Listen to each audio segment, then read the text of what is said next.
everyone, and welcome to our Organizing Director Hiring Committee collaboration page. I'm hoping that this is going to be a good format for us to work on a lot of projects this year. Most of this site is just sort of a bare bones outline of what I'm hoping to have done before school starts. And I'm just going to go over the 2 pages that are relevant to this committee here. This main page, which will have the video you're watching right here when you're on it. On the left hand side, the committee contact information, including our listserv, which is hc@wastudents.org. That email will go to all committee members, and then individual committee members' contact information is also provided. If I'm missing something or if I've mistyped something, please let me know, and I will be sure to correct that as soon as possible. On the right hand side, I've provided some reference documents, and I will update this as we go through the process for any needed information, and if there's anything that you would like to request, I can share it with the rest of the committee here so that everyone can have access to it. So please let me know if you have any questions about anything else.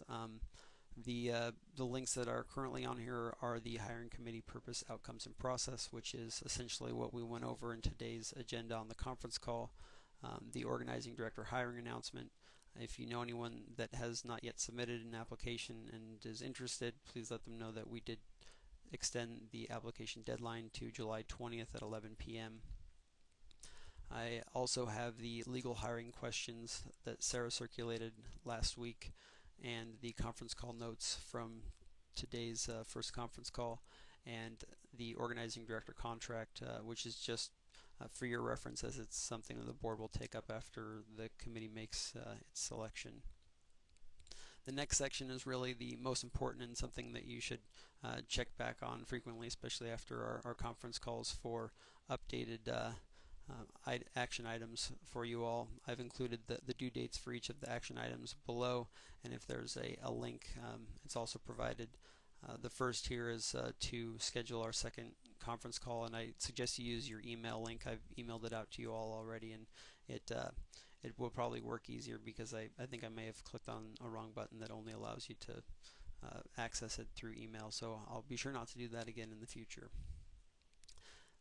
The next link on here is the candidate applications and evaluations form, and that's really the most important section for you right now. It has all of our application materials that have been submitted and the evaluation form for you to submit your review of those materials. And I will also be sending out a doodle poll for our third conference call shortly as well. The upcoming items and events list here are those things that haven't yet quite been set in stone and that we'll be working on in the next week or two. So these will be updated with additional information, and things will obviously move from here up to current action items as we go through the process. For the candidate application and evaluations form, it's a pretty simple layout. I've got the candidates listed in alphabetical order on the left. Each of their documents that were requested in the hiring announcement are listed, and if they're missing anything, it's also noted as not available. And hopefully we'll be able to get those taken care of and all those materials submitted before our 20th deadline.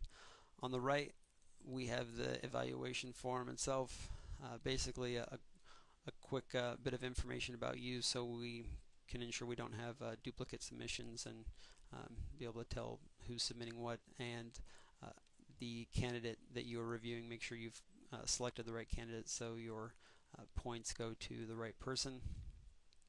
And the flow of this eval is in the same list as the document, so it should be pretty easy for you to go back and forth between the two. I suggest opening the PDFs in a second window so you can see both at the same time if your screen can accommodate that. At the bottom, I've also provided a space for additional notes if you have any thoughts, since this is all just a points-based evaluation. Also, on any of these pages, you can add comments and attachments. So if there's anything that you'd like to see changed or any ideas you have, you can put those there for everyone to see, and I'll do my best to make those happen.